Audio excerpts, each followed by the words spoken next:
Hi, this is the Professional Amateur Hour coming to you with another review.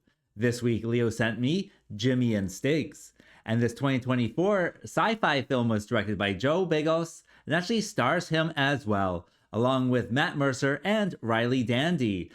Alright, so what is the story of Jimmy and Stiggs? Well, this does follow Jimmy as he is an actor or director, and he's kind of in a downward spiral of drugs and alcohol, and one day he gets abducted by aliens from his apartment. So, he's missing 12 hours of his life. He can't figure out what happened, and he doesn't think he, just blacked out like regular because all his drugs are still there, right? So it's something weird, and he starts, researching UFO stuff, and he calls his friend Stiggs, and his friend Stiggs does come over, and they're like confrontational. They haven't talked to each other for, a year or two. But he gets abducted then. This is the time that aliens decide to attack the apartment. And so they seal up all the walls and, they start attacking these two guys and they start defending themselves. What will happen though? Well, for that, you gotta watch the movie and find out. All right, so let's discuss this movie. And with this one, I gotta say, this one has a lot going for it. I was really kind of entertained watching this one. I will start off by saying there's these two like fake trailers at the beginning, and they are hilarious. I absolutely started cracking up at them. They're one for the Piano Man Killer or something, and so he's just dropping pianos on people, and it's kind of funny how they put these 10 piano deaths or whatever. And then one's like, don't go into that house. And of course, people are going into the house. And anyways, it's all funny. So it starts off on like a very high note. And then for the rest of the movie, you get the Stiggs and Jimmy story.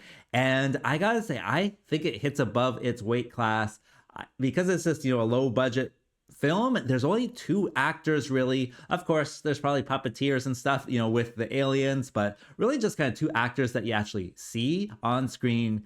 And then just one set too. It's just this one apartment. And what they do with all of that is quite entertaining. Like halfway through, I was like, oh, how are they going to like make this entertaining for another, 40 minutes? But they do. It's just two guys in the apartment fighting aliens, and there's lots and lots of aliens as well. They each killed like a dozen aliens, so there's at least probably like 25 or something. So there's quite a few things, and they're just like blowing them away. And of course, if you're killing that many, they're not too difficult to kill, but they're still kind of threatening as well. It is, I don't know, just like a real wild ride with this one. Like I said, it's got a lot going for it. The story itself is pretty nuts when it comes down to it, and what happens and how it all kind of sorts itself out is, crazy as well. Like, it's just really fun, and even then it like goes into absurdity as well, especially with the amount of drugs these guys are taking. Like, they're just drinking like so much like hard alcohol and all of these other hard drugs too, and soft drugs as well. They're smoking stuff as well. So it is quite the wild ride. It's just like I said, it goes into absurdity at some point, and I'm there for that.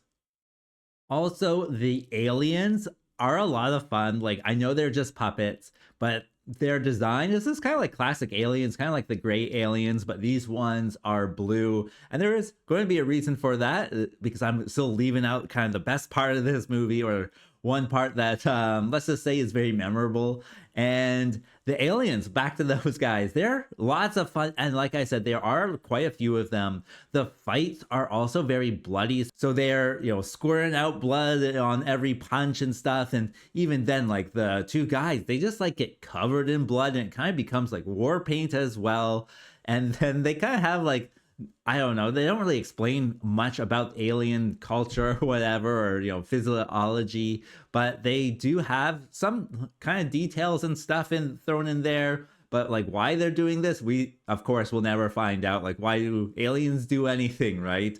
Their motivations are just too alien for us to understand, and their technology of course just seems like magic. I would say with this one, you have to think of the aliens as teleporting, like just like on Star Trek, right? They, teleport in and out, or what do they call it? They beam in and out.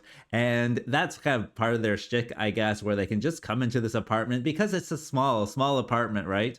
And it's just crazy to see all of these aliens. And then by the end, they've killed so many that they just like have them like in every room, and the bodies are just splattered everywhere. So they are, I gotta say, a lot of fun as well. And the most memorable part of this movie is the lighting. Everything is just in black light. Like, it's really kind of crazy how it's all done, because with the black light and the alien blood and the aliens themselves just like glow off the screen. And of course, everything else is, kind of that soft purplish of the black light itself. But all of the, liquids around are just glowing and popping off of the screen. That, I gotta say, is probably the most memorable part. It does feel like you're in like Laser Quest or something, and I don't know where Laser Quest is, but at least here when I was a child, it's a thing. It's like a little laser game, and everyone wears a suit and you shoot lasers at each other, but everything's just black light, and everything's painted in those colors where it shows off the black light.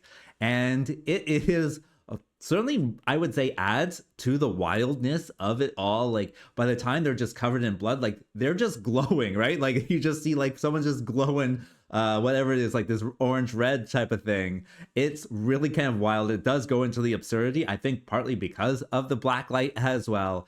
And it's a spectacle that way, right? You're kind of more mesmerized by what you're seeing. The visuals of it all are just so wild that I gotta say, it adds to the fun and enjoyment to it all. And I think that's kind of where the good points end, because it is a flawed movie ultimately. And so what are, the flaws in this one? There are some kind of weird segments, I would say, where it becomes first person perspective, like the camera is through Jimmy's eyes, or maybe it's Stiggs later, I forget. But it's just very kind of not what you expect, especially since the rest of it's just, filmed regularly. Like, why would you have, a 20-minute segment from his eyes? Like, that just doesn't kind of fit into it all. On top of that, they're blinking all the time too. So like, I'm blinking while I'm watching it, right? But they're blinking, so it like just like flashes black for a second, and it's just like, why? I understand, like, that's how you would see if you were blinking, but it just, I think, is trying too hard, I would say, to have something like that, because I'm blinking too. Like, that's a double blink every time I start blinking too. And it's just very odd and just not a very satisfying experience.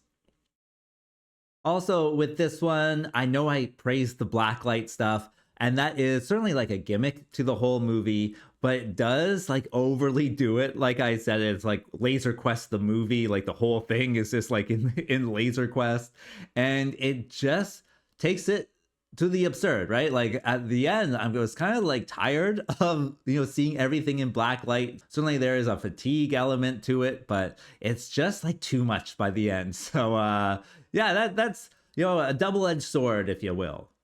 And lastly, it kind of loses the whole kind of plot that it's going for. Like, it tries to set some stuff up, but then that's just kind of like thrown out in the end. And I would say, like, by the end, it's just like stuff happening. Like, there's no explanation. Things, they've just like thrown away elements that they've put in before. And so it's really just crazy things happening by the end. Fun things, I'll say that. Absurd things, certainly. But yeah, just kind of like loses track of its own story by the end, which doesn't make it the most satisfying ending. Like, I would have liked it to turn out a certain way, but I won't, tell you anything about that. No spoilers here. And so, yeah, just know it's a weird one for sure. So would I recommend this movie? Well, I would say yeah, especially if you're like a sci-fi fan. Of course, if you don't mind two people movies, this is a great one to watch. I think there is quite a bit of fun and entertainment to be had with this one. It just gets ridiculous, and I'm there for that. And as for a rating, well, with this one, I think it does, hit above its weight class, especially since it's just like two people in an apartment. That's the whole movie. So just the amount of things and entertainment that they can provide with just that, I do have to give it an above average score of 6. And with that being said, I think that's all I want to say. So like, subscribe, and I'll see you next time. Peace out.